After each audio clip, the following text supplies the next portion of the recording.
Hi friends, இந்த வீடியோவில் industrial மேனேஜ்மெண்ட்டில் உள்ள இம்பார்ட்டன்ட் கொஸ்டின்ஸ் எல்லாமே பார்ப்போம். ஸோ GE 3792 சப்ஸ்கிரைபர் கமெண்ட் பண்ணியிருந்த சப்ஜெக்ட் தான் இது.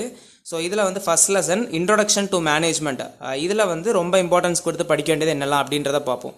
ஸோ நல்லா படிக்கிறவங்க எல்லா கொஸ்டின்ஸுமே படிங்கன்னு தான் சொல்லுவேன். பட் நம்ம இம்பார்ட்டன்ட் கொஸ்டின்ஸ் பார்த்து படிக்கிறதுல ஜஸ்ட் நம்ம மோஸ்ட்டாக எக்ஸ்பெக்ட் பண்ணுறதும் தென் படிக்க முடியாதவங்களுக்கு நம்ம ரவுண்ட் பண்ணி கொடுக்குற கொஸ்டின்ஸையாவது கண்டிப்பாக படிச்சிருக்கணும். ஓகேவா? ஸோ இந்த கான்செப்ட்ஸில் ரொம்ப இம்பார்ட்டன்ட் பார்த்தோன்னா எல்லாருமே படிக்கிறது மாதிரி இருக்குன்னா பிஸ்னஸ் என்விரான்மெண்ட், அதில் வந்து economical, social, political and legal இது எல்லாத்தையுமே படிச்சிருக்கணும். தென் ட்ரேட் யூனியன், அதோட definition, functions, merits and demerits இது எல்லாத்தையுமே படிச்சிருக்கணும். தென் மோர் ஓவர் மின்ஸ்பர்க் 10 மேனேஜரல் ரோல்ஸ், அதுவும் டெய்லரோட பிரின்சிபல்ஸ் ஆஃப் டெய்லர்ஸ் இது ரெண்டுத்தையுமே கூட படிச்சிருக்கணும். ஓகேவா? ஸோ ரொம்ப ப்ரையாரிட்டைஸ் பண்ணி ஃபர்ஸ்ட் பிஸ்னஸ் என்விரான்மெண்ட்ஸ், தென் அதே மாதிரி ட்ரேட் யூனியன், இதை வந்து எல்லாருமா படித்ததுக்கப்புறம் if you have time then இந்த 2 கொஸ்டின்ஸையும் கூட படிச்சிருங்க. பட் 4 கொஸ்டினுமே ஓவராலாக இம்பார்ட்டன்ட் தான்.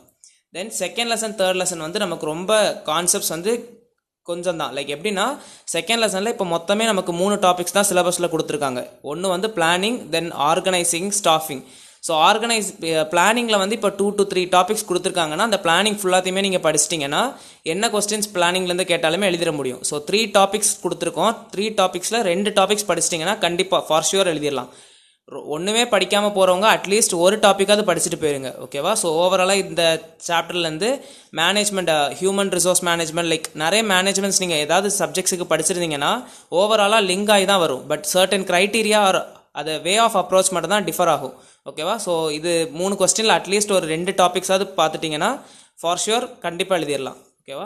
நம்ம பார்ட் பி பார்ட் சின்னு தனியாக கொடுக்கறது இல்லை, எல்லாமே ஜாயின் பண்ணி ஒன்றா தான் கொடுக்குறது. ஸோ ஃபுல்லாகவே படிச்சிட்டிங்கன்னா பார்ட் சிக்குமே யூஸ் ஆகிரும். தென் தேர்ட் லெசன்லையுமே அதே கான்செப்ட்ஸ் தான். டைரக்டிங், கண்ட்ரோலிங், தென் டிசிஷன் மேக்கிங்னு 3 டாபிக் இருக்குது. அதில் கண்டிப்பாக நீங்கள் வந்து டிசிஷன் மேக்கிங் டாபிக்ஸ் படிச்சிருக்கணும். அதுலேருந்து மோர் கொஸ்டின்ஸ் எக்ஸ்பெக்ட் பண்ணலாம். தென் அதே மாதிரி இந்த 2 டாப்பிக்லேருந்து ஏதாவது ஒரு டாபிக் சூஸ் பண்ணி அதில் இருக்கக்கூடிய எல்லா ஹெட்டிங்ஸையும் படிச்சிருங்க. ஸோ 3 டாப்பிக்லேருந்து 2 டாபிக் படிச்சிட்டா கண்டிப்பாக ஒன்று எழுதிடலாம். தென் ஃபோர்த் லெசனில் பொறுத்த வரைக்கும் லீவின்ஸ் ப்ராசஸ் ஆஃப் சேஞ்ச் மாடல் ரொம்ப important. Then guidelines to managing conflicts இது படிச்சிருக்கணும். தென் ஹெர்ஸ்பர்க்ஸ் மோட்டிவேஷன் ஹைஜீன் தியரி அதுவுமே தெரிஞ்சிருக்கணும். தென் எம்ஜி கிளெலாண்ட்ஸ் 3 நீட்ஸ் மோட்டிவேஷன் தியரி. ஓகேவா? ப்ரொனவுன்சியேஷன் கரெக்டாக இருக்கான்னு தெரில, நீங்கள் எப்படி ப்ரொனவுன்ஸ் பண்ணீங்களோ பண்ணிக்கோங்க. பட் இந்த 4 கொஸ்டினுமே கண்டிப்பாக முடிச்சிருக்கணும். ஃபோர்த் லெசன்லேருந்து நமக்கு நிறைய தியரி இருக்குது. பட் இந்த 4 தியரி படிச்சிட்டிங்கன்னா கண்டிப்பாக ஒன்று எழுதுறதுக்கு மோர் பாசிபிலிட்டிஸ் இருக்குது. ஓகேவா? ஸோ இதெல்லாமே ஃபோர்த் லெசனில் உள்ள important questions. Then fifth lesson பார்ப்போம். தென் ஃபிஃப்த் லெசனில் சாப்டர் வந்து productivity and modern topics. So இதில் வந்து இந்த 3 டாபிக்ஸ் படிச்சிருக்கணும். ஒன்று வந்து BPR, then ERP, then MIS, business process reengineering, then enterprise resource planning, management of information systems. So இந்த 3 டாபிக்ஸ் படிச்சிட்டாலே ஒன்று எழுதிடலாம் கண்டிப்பாக. ஸோ ஃபிஃப்த் லெசனில் இது 3 தான் இம்பார்ட்டன்ட் டாபிக்ஸ். ஸோ ஓவராலாக இந்த சப்ஜெக்டில் எல்லா இம்பார்ட்டன்ட் கொஸ்டின்ஸையும் பார்த்துட்டோம். ரொம்ப படிக்க முடியாதவங்க அட்லீஸ்ட் ஒரு டாப்பிக்காவது படிச்சுட்டு போகிறது ரொம்ப நல்லது. ஓகேவா? அட்லீஸ்ட் எழுதுறது மாதிரி ரொம்ப டீப்பாக கம்மியாக இருக்கும் அப்படின்ற மாதிரி இருக்கோங்க.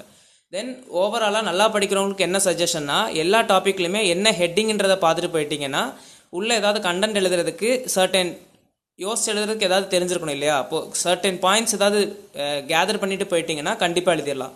And overall presentation plays a major role. நீட்டாக எழுதுங்க. பேஜஸ் இப்போ ஒரு 15 மார்க்லாம் கேட்குறாங்கன்னா அட்லீஸ்ட் நம்ம 13 மார்க் கொஸ்டின்ஸுக்கு மேக்ஸிமம் 4 பேஜ். ஓகேவா? அதுக்கு தாண்டி போகணும்லாம் கிடையாது. மேக்ஸிமம் 4 பேஜ், 3 to 4 பேஜ் கேட்பாங்க. பட் 4 பேஜ்னால் ரொம்ப நல்லது. அதே மாதிரி 15 மார்க்ஸுக்கு 5 to 6 பேஜ், மேக்ஸிமம் 5 பேஜே ஓகே தான்.